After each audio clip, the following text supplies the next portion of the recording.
got it. Yeah. Yeah. So for Denver Riggleman, like I said, I was listening. We wait people to warm up here. I was listening to him on 8 o'clock in the morning, and then it's like early bird does get the worm. So let me see if that email went out. Usually we have people coming in. Oh, here we go. Here's Janice. Hi, Janice. Here. Great. Good to see people coming in. Hold on, I'm gonna push this around a little bit. But yeah, so I got up on Thursday, listened to Denver Riggleman, which, I always Denver Riggleman that does Denver After Dark and some other stuff. He just kind of always freaks me out because he knows all the intel and all that. So I was like glued to what next was coming at us. Hey, Janice. So then Tara Setmeyer tuned in from Seneca Project, and then I got her attention. And so that was really exciting to be able to maybe get her to come to the Women's Summit. But we'll just chat a few minutes, give people time. I want to go into the Substack real quick, see if I can send out a little reminder note too. Because it's July 4th weekend. It's July 4th. Right? Yeah, I forget. Let's see. Let me publish that. Well, anyway, so what are your thoughts today? Where are you coming in from? Oh, I am in North. No, I'm on the Eastern Shore. Okay, on the Eastern Shore, doing all that. Want me to send that little note? Okay, that's good. Posted that. One more, and okay, hold it. Okay, hold on one second. But yeah, so what's on your mind today? Well, I think so. What's on my mind today is July 4th. And I sent out a little note to wish people well and to hope that whatever they expected of the holiday, that they achieved that, whatever that was. I personally was feeling a little off-centered this July 4th because it felt like so many things were happening for so many other families. It felt a little obscene to me not to acknowledge that. And so one of the things that I thought was really important was to just go back and take a look at, my boyfriend, Frederick Douglass. Yeah. To talk about what he thought about July 4th, because he gave this big speech to abolitionists, and Right. the dates in my piece, but it was what is the slave to the what is the slave to July 4th? And it's really interesting from the perspective of all of the things that we should be awarded and think about through the Constitution, that people are out enjoying it while they are not giving those same things to people who are enslaved. And so they look and see all of these things happening, this big celebration about freedom while they are enslaved. Yeah. And it feels like just um, such a contradiction and such hypocrisy.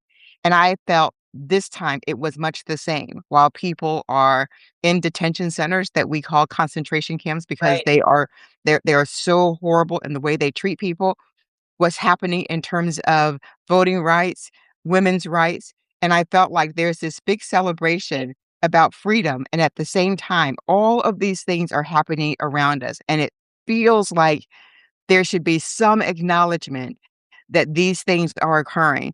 But the question is, how many people are actually paying attention to that? I don't know. I mean, the dissonance is so real. We talked about this before, like it felt like July 4th this year is like two Americas, but you're right. Going back to Frederick Douglass and our founding, it's always been two Americas. So it's not a new concept yet. If you're tuned in and woke, like growing up, I thought about you remember, were you in 1976 where you were like at the big, the big celebration? Do you remember 1976 4th of July? No. Not at all. Is it something that you just really didn't celebrate all the way?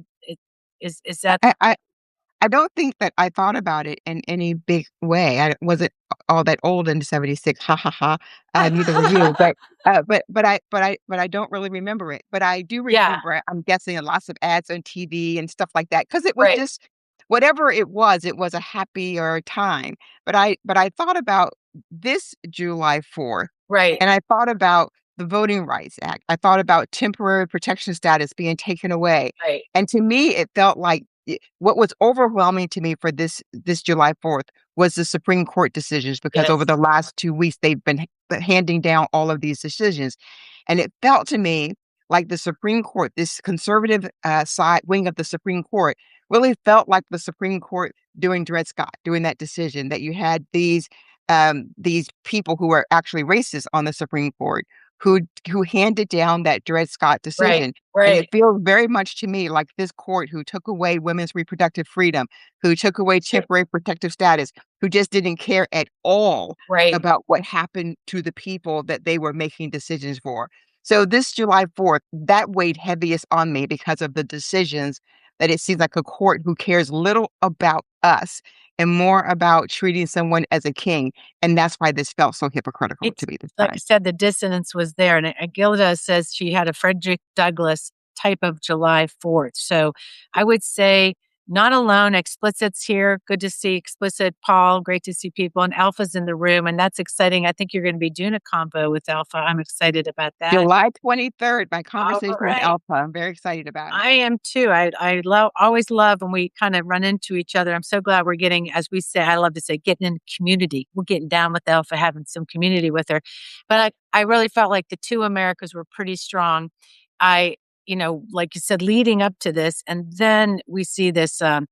What really just a couple things disturbed me. July 3rd, they had a concert at the Kennedy Center. I don't know if anybody saw that, but it was this whole like just the word of it was just this big freedom concert, but it was all about religion and Jesus and Christianity. It was really strange. And I thought how separating that is that, I think they even may have had some stuff about Charlie Kirk at this thing, but it's a too highly visible for me Christian theme. The theocracy thing is coming at it because when you look at the Supreme Court, their decisions are also pushing us toward that theocracy. So it's just not one thing. You have to pay attention to all the signals. And then, I mean, really, you saw those Nazis marching. Who saw the Nazi footage of them going through the train? And it's iconic at this point too. This woman, young Black woman sitting there in her seat in a car full of guys with their face covered Nazis. This is called Nazis because that's what they are. What did you see? What was that on? Did you see that? I did not see that. I probably would have been just um I would have been really angry. Deborah Warden says she remembers the 1976 and Yes. that it was far more hopeful than it is today. But yeah, if I had seen that, I would have been really, really upset. It's I think what is most disturbing about all of this in the article that I wrote, I sort of gave three scenarios for July 4th because Yes. I recognize that people are going to celebrate, and one of them is because this is the piece that really is the biggest that this was in 15 years, the most traveled July 4th in 15 years Right. on planes and trains and cars and however you travel. It's in 15 years. 15 years ago, we were getting ready for President Obama to run for his second election. And so that moment would have never prepared us for this moment that we are Uh-uh. in. And Right. so what I was thinking is, oh my goodness, with all of this stuff happening, people are on the planes, on the trains, in their cars, and they are out of here. And so what's happening? So one thing could be they're saying, I'm gonna go to my family and I'm gonna Right. get regenerated and I'm gonna feel good because I'm gonna be people that I love. And it's gonna be a wonderful weekend for me just to relax and get ready for the work. That's the first scenario, right? Right. And then the second scenario could be, oh my goodness, uh, our people just need to wake the hell up. Wake the hell up. Right. Are you just not paying attention and you just need to wake up? And so you're on planes and trains and cars and you're just not paying attention to what's going on. So you just need to wake the hell up. And Right. then the third scenario is, what do we miss here? Yeah. So were we not thinking that because there was going to be so many people on planes and trains and cars, Yeah. that what if we had bought thousands of billboards and we had messaging that was appropriate to sort of get people's attention about what things are? What if we had had information about fascism so that people truly understood it? What if we had made this moment, the moment that we would have made sure that every single person had a toolkit and they knew what to say to their friends and family and relatives and everybody else to make them aware of this moment that we're in. And Yeah. my question is, did we miss that Did we moment. miss the moment? Uh, Well, I yeah. think so. I do think, that one thing that bothered me, and we talked about this the other day, I think even as activists, we've been so busy with certain things that, we felt like this moment really could have been more of a moment when they talk about these white nationalists wanting to reclaim America. I thought, "Damn, we could have done a lot of reclaiming." And I think about those spaces that I mean, I have that fantasy where I want, like, millions of people to be, like, marching down with their us, like, taking back our government, like, or just showing up in this strong way where everybody can see this, right? And instead, you saw something opposite, emptiness, the empty malls that down on the Washington Monument, there wasn't a lot of people. It was a big failure. There was a lot of, like I loved when it rained on Trump and there was lightning. I have to say, I have to feel like I'm 5 years old, but I was like, "Yes!" I'm like, yeah, but and then yeah, I felt like there was that, and it made me think, okay, as Ken Burns said, that was just they didn't sign the Constitution on 1776, so we still have an opportunity, even before Labor Day, to talk about what really happened is when they signed that Constitution was, I think, August anybody know, was it August 1st or 4th or something like that? Where they somebody look it up. When they signed it in there, we have smart people in here, um, thinking about this too, but we could have a little bit of noise about that. Like, okay, you had your day here, but let's make sure that we remind people. Um, oh, and Peggy said it was hard to find us. I don't know why, but I did send out a note, and also we should be going live. But yeah, sometimes that happens. I get it. But I'm glad you're here, Peggy. Yeah. So, what are your thoughts on that? Like, should we start to plan how we're going to be more visible? Like right now, this it seems So like we could. yeah, I think so, and I think it's, even more than just visibility. It Yeah. is more about, information. To me, it's about figuring out how we get information to people. um, Helping people ensure that they understand the moment. I'm not sure Mhm. that people understand the danger that they're in, especially people of color, Black people. I think we have a sense of it, certainly, but Right. the question is, what do we do about it? And so, with all of the things that's happening, this election becomes even more important because in the next one, Republicans will be doing all kinds of things to continue to gerrymander. So that's why getting a hold of this in November will help hopefully stymie some of that for the next elections. So there is all of these groups and coalitions that need to really sit down and have a conversation with their family. I call it a fireside chat. Everybody needs to have a conversation with their families and say, this message is for you. And quite frankly, you know, every Friday we talk about this. Miss Margaret or someone else brings us back to the underlying situation Right. of what's happening here, which at the end of the day, it really is about race. And so President Obama talked about race. It had some effectiveness, and that means across the country. He was Right. talking to the country about Right. race. Um, President Biden also, talked about race and actually put together legislation about it. And believe it or not, he was the one to actually put it in legislation. He talked about it.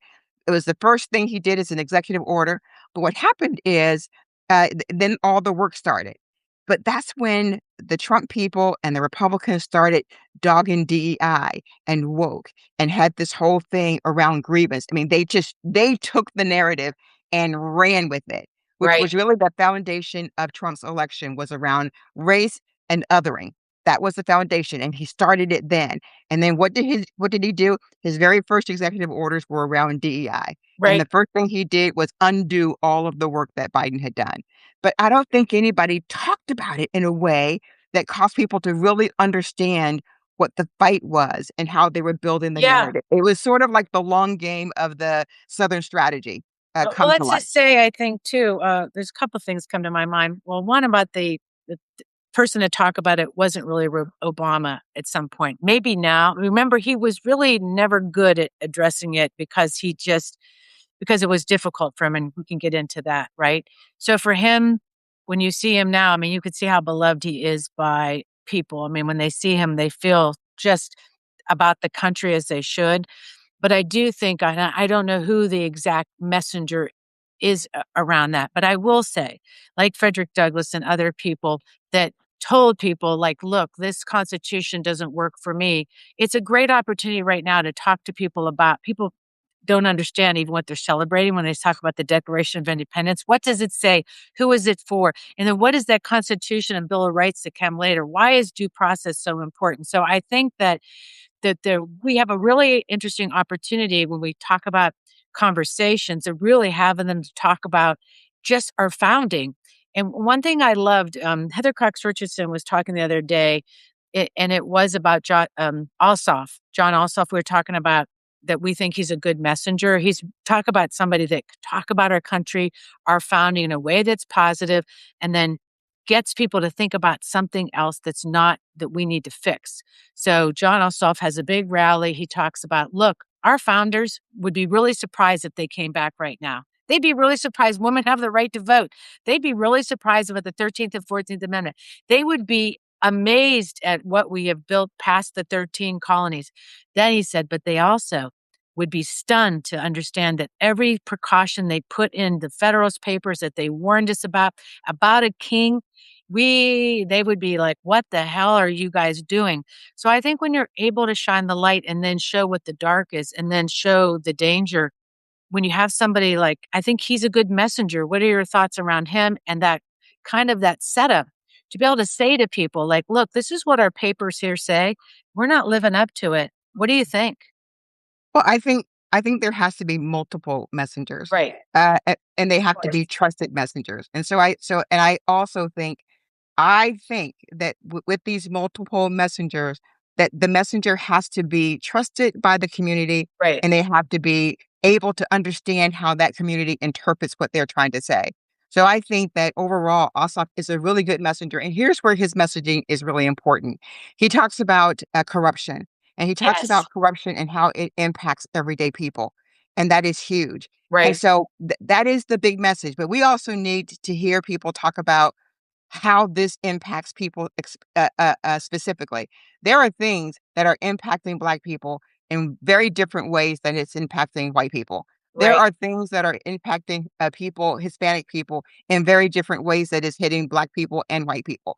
So I think that at the end of the day, if we never talk about race as this undercurrent of what's happening here, Right. I think we're missing the point to engage people in ways that matter to them. So I always believe that there is an overarching message, but I think it is as important to have those underlying messages and have Yeah, messengers yeah. who are able to create that understanding of how it impacts people. And I think Lincoln was really good at doing this. And I mean, imagine how hard he had it when he had to go in front of people and be heckled and talk about his idea that that slavery was a problem.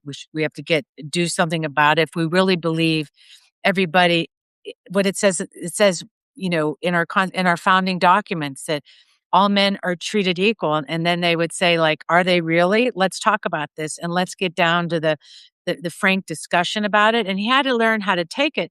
But he also, I mean, I think it's a gifted person that understands, like Ossoff, that he brings into this like conversation where it's not all negative Nancy. It's like, look, we've made some progress here. Things aren't perfect, but look at this. And I think it's kind of brilliant when you have people that are able to do that. Lincoln was able to do that. You see really gifted people that could do that. And I think we can have discussions actually with family because when it comes down to down to it, race is really what is the issue and is the problem, and we need to address it. And and I think me talking to my white friends, trying to be frank. And I told you I had it the other day. I was like talking to people. I'm like, I'm no silent anymore, no politeness around this. You went to that Kennedy Center religious thing. How did you feel in there? Did you okay with that? I know you're Catholic and you think you love Jesus, but I do that in church. Okay. I go to church. I do that. But this is a public thing. Didn't you feel like you were leaving people out or like, you know, uh, and then how could you look at the Kennedy Center and be in that building when you know what this man did? And again, the dissonance, the two kind of worlds we're living in.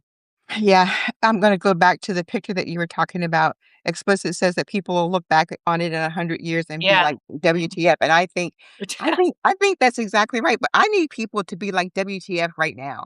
Next week, Yeah, explicit. Let's next do it. I need them to be like, "WTF" right now. And I do think that that's the moment that we're missing, is that people Yes. need to be that way right now.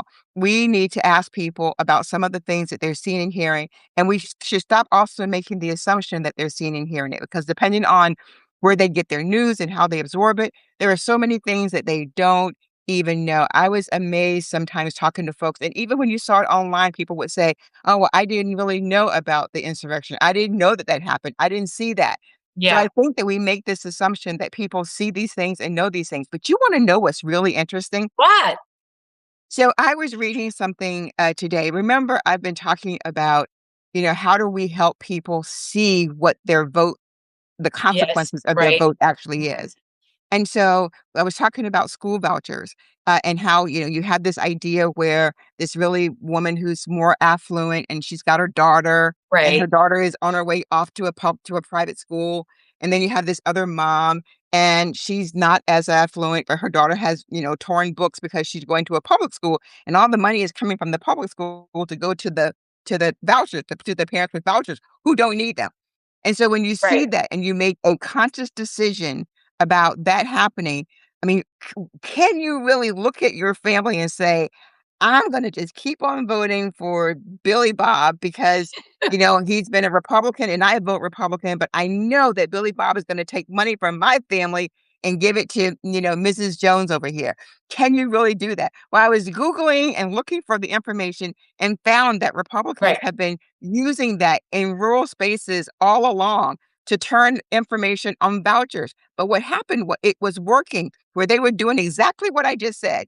And then what happened is the people who do the vouchers, those people who support that, started to outspend them and primary out the Republicans who were standing with rural communities to not have vouchers. So I'm just saying that the plan works. You just have to Right. figure out how to overcome the money for the other side when they want to silence you. But we know that we have ways to get information out there and get past those algorithms, and hopefully in by November get past, have enough dollars to Yeah. actually talk about these kinds of things in ways that make sense to people, where they can really see themselves making a decision and saying to themselves, am I really going to vote against myself, looking at it in this way? Because Yeah. we always say someone votes against their interests, but that really is subjective. They can't see it. You have to make it so they can actually see it and feel it, and then see themselves taken Yeah. away from things that would make their family lives better. And I think too, the psychological part around it is that people need to know what's going to happen, have the fear under their butt, but we also have to be offering, like Democrats have to have the vibe and stuff going. And what I'm little, I'm just going to say to everybody in here that it's going to be kind of up to us again to pull this up and to make sure we're getting this out to people, because you know, I just don't feel like yet this kind of urgency. I know people say like, we're going to trounce the polls, we're going to win, we're going to do this, but I feel like it's a low vibe right now. And I don't know what I'm missing, but maybe it's just me, whatever. But, like you said, watching this 4th of July, watching these two Americas, I feel like we're each going into our corners a little bit, and we haven't come out yet with our gloves. And I want to come out of my corner with my gloves up, because I would have liked to gone and beat up those people on the train with Peggy. Like, I can't imagine me. I mean, this is where I think I would be arrested, because if I could, I can't imagine what it felt like being in that train with those masked men. I would be like, what the hell is the matter with you? I would be either beat up or dead. I could tell you that, because I wouldn't be able to sit there on the train. And that woman sitting there all alone in that seat, it's like I said, crazy. But watching the fireworks, I said to my husband, I go, I don't feel anything, And I almost felt like anybody else felt this way. If you saw the fireworks last night, the Trump's fireworks, not New York's, because New York's were cool. It was too big. It was too much. And I felt like it was covering up the stink and the rot. And I was like, it wasn't. He made this horrible speech about communism, eradicating commies like us. And I guess what they want to do is tie the whole, we can talk about that, the democratic socialists and what Democrats need to do about that, because that's a real talking point. We have to deal with it. Can't run from it. Got to confront it head on, for God's sake. So that's why he's talking about communism. There's what the hell? That's so silly, right? He does this horrible speech, horrible couple speeches at the he did the other one at Mount Rushmore that was awful. And then he goes and does this other awful speech. And then the fireworks go and they're big and they're loud and there's 800,000 tons of them. And they're just, and to me, it was like covering up the filth in the pool, the algae, the failures, the corruption. It's like big, big, better, boom, boom, boom. And I'm like, I'm sitting there going, I want a sparkler and I want to go in the backyard with my hot dog and I want to sit and that's all I want. Like, that's what I want. I don't, So so yeah, so here's another example, and this is, yeah. this is the last scenario that I gave in the article, and it just says, "To be determined," Oh, because because that's gonna depend on what we do. It's gonna depend on our actions. It's gonna depend on our ability to be yes, able to have more people in our own circles, because at the end of the day, we keep on talking about all these people who we have to talk to, but they really are our people. They yes, they really are are. the people Mhm. who are in our communities. It's your church family. It is your book club. It is all of these people, and it also gives us some understanding about what they're thinking, and about what moves them. It is ridiculous to think that everybody is gonna vote with us or be with us or love us or any of these things. But there is enough, and there is enough people who don't want to live in a country that's run by a dictator. They don't want No, to live in a country where race is the topic every single day, where you are hating people. I don't think most people want that, but I think that we don't talk about it enough for people to understand how it lands. And the things that they do that cause it to land, which is why diversity training was always so important, because for most people, it was an right, eye-opening experience to say, I never want to hurt someone's feelings, or I would right, never want someone to feel unworthy. right, I would never want people. And we have people today who we think are good people who are thinking and saying that this is okay. And it right. is, and it is not. And so I think that it's up to us to sort It's of up to us figure out up how here. it's up to us. Mhm. It's up to us to figure out how to better have these conversations. And there is just no way that we're going to win overwhelmingly November Yeah, unless someone has the courage to say race is a problem in this country. Republicans have been using it to fearmonger forever. And, forever. and and now it's time for it to stop and to lay on the ground. If you want this better future, here's Right, how we get it, because these folks are not delivering it to you. And the folks who want to live that way will continue to vote for Republicans. But those people who right, want to have something different will vote Democrat. But it will be most important for the folks who have stayed home to understand that the consequences and the is yes. too dire for them to stay home this time. So I think you have some unicorns in our audience tonight. I would say Sandra's talking about a few things that caught my eye, and so is Deborah. Is the Epstein files true? Like that whole thing, the Epstein files, let's just say a lot of people obviously that resonated about that, the accountability around that. But Deborah, the Heather McGee, the some of us, and it was so true. And I was thinking about this the other day that where people were happy with their pools being closed rather than let Black people get entry. So that's the whole crux of the problem. It's really where we're at. It hasn't changed, and that what she's identified is totally right. What Heather McGee talked about and what we're dealing with. There's no doubt about that, right? Yeah, two things. To close up, I want to say one thing. The Dem Party is us, and we have to have enough courage to stand up to folks who are doing crazy stuff. Right, And so, part of my article that I wanted to point to is that I said this moment, this November 3rd, 2026, that we're trying to get to, is more important than progressives, moderates, socialists, and any other way that a Democrat wants to describe themselves. It is more important than all of that. What is most important is the overarching issues that we all care about, and they are not rocket science. right. They are accountability. It is making sure we have voting rights. It is healthcare, right? It is childcare. It is education. Those are and women's rights. Those are the most important things. And so let's gather around that. Get people to the polls in November, and then we can talk about all the other stuff. But don't create talking points for Republicans, because Yeah. we can't do that. But the other thing that I just want to point out, I thought about this. So we have this crazy woman, Janine Janine, whatever her name is, who's she's a judge in DC, right? Oh, Janine Pirou? Yeah, Janine Pirro. Crazy. Hey. Crazy. It's Yeah, crazy, crazy. crazy. So here's the thing. So they want to prosecute someone for putting their hand in the reflecting pool. And so what someone should say, I want you to just tell me, what do you think is more significant? Putting your hand in the reflecting pool or pooping and peeing in the Capitol In the Capitol. and breaking down the doors and beating police officers, but they're all pardoned. Are you going to give this guy a pardon for putting his hand in the pool? I just think we have to make them look ridiculous when they're talking about ridiculous It's stuff. like And this that is the sandwich. It's like the guy that threw the sandwich, remember? I mean, that guy, what we're gonna see is the same old game, right? They're gonna get off, but they're gonna put them through all kind of trauma, and they're lying about it. And that we all saw the president drive his motorcade across the pool, by the way, and right after they laid the liner down, but whatever, that's not the point, I know. But no, I agree. I think pointing out these different injustices, but I have to say that somebody mentioned the Democratic Party just kind of being in the way, and I would agree with some of that because what I think is this is what we can't control. We are part of the party in the sense we're grassroots, so our messaging will matter. What we do matters.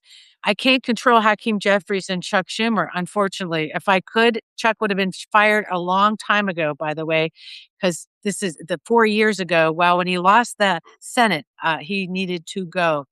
And my worry is that they're worried about the Democratic Socialist wins and they're taking the bait of Republicans, and they should not go there. I think it's really silly to be trapped in that rather than, again, Republicans, we know exactly their game. They're setting up the communist stuff. They're setting up all of this stuff. We have to be prepared. We should be talking to people now about what it really means to be free.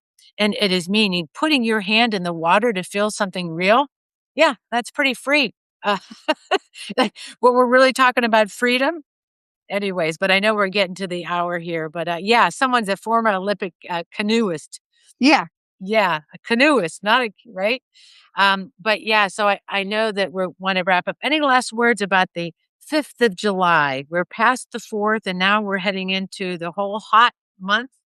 Any Yeah, it's gonna be really hot. But what I'm thinking about is what can I personally do? yes. That 1% every day, doing a little thing every day. What is the one little thing I can do every day, along with some of the big things we try to do? And I think we all have to do that. And I do think that what we say and do is pretty important. Like, making sure that people understand that Republicans are really going to be trying to do everything they can to mess with this election that's coming up. But we're going to be out there in force. We're going to be voting. We're going to be encouraging people to vote, and that it's never it is always an opportunity to talk to someone in your family, your friends, your neighbors. It is always an opportunity to stand up for what you believe. And I think if we Right. continue to do those things, it's going to be on the right track. And I do think I would say if we frame it around the Constitution, and I saw some one of those news guys that go down. They were down at the Trump rally, whatever you call that 250 freedom rally. It was really a Trump rally. They were talking to people walking in and having these conversations about due process and stuff. And what you realize, a lot of people don't understand their own rights. That's a big problem. And when you say the Constitution, they sort of yeah, but there is an opportunity to frame it around what really freedom is and let freedom ring. I think we should think about that. And as we move forward in the next so many weeks, as we frame up the summit, corruption, the corruption theme is huge because it's real. And people are hearing this president has made $2 billion. They are hearing this and they're looking at the money they're not getting. People are noticing the interest rates that want to buy new houses. Young people are looking at that. And, I mean, there's a lot going on. And, they're covering up a lot. They're covering up the Marines or whatever that got sick, didn't take the vaccine. One guy died. What happened to him? Let's find those things and make sure the rot is on display. And let me just say that Sam says never miss an opportunity. He's listening to That's my master. right, He's listening Sam. to my master class. But I want to also say this is that that he made $2 billion this Yes. cycle, $2 billion, and I $2 billion. just want to say that in order to spend $1 billion, a person would have to spend $50,000 a day for 55 years. Wow. So just imagine that as you much think about money. Medicare, Social Security, Right. affordable housing, Where it could go. childcare.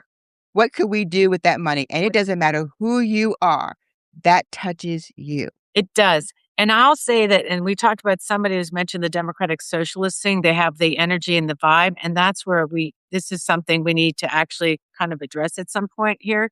But I also think when we have a dysfunctional, if a Democratic Party can't step up to the plate, you have some real issues that go on the right and left where people need relief. This is why Marxism came up. This is why Marxism was very popular with people because the working class weren't getting a fair shake.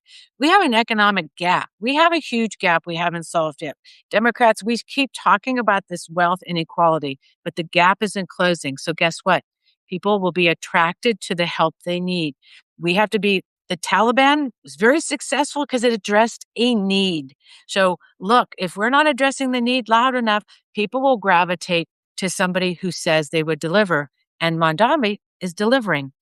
And it's something the Democrats, it should be our mantle. We should have a vibe around it. And I'll end on that. Like, look, you will lose people to another party or another way unless you're paying damn attention to what they're thinking about. So that's what's happening. And I worry about that because people are people. And, it'd be like if you're your own kids, they just get like, oh, yeah, let's go over here. Johnny's house. There's all kind of pizza. And in the basement is some weird guy playing video games that wants to take advantage of them. So don't get So attracted to the pizza, kids. Wake up.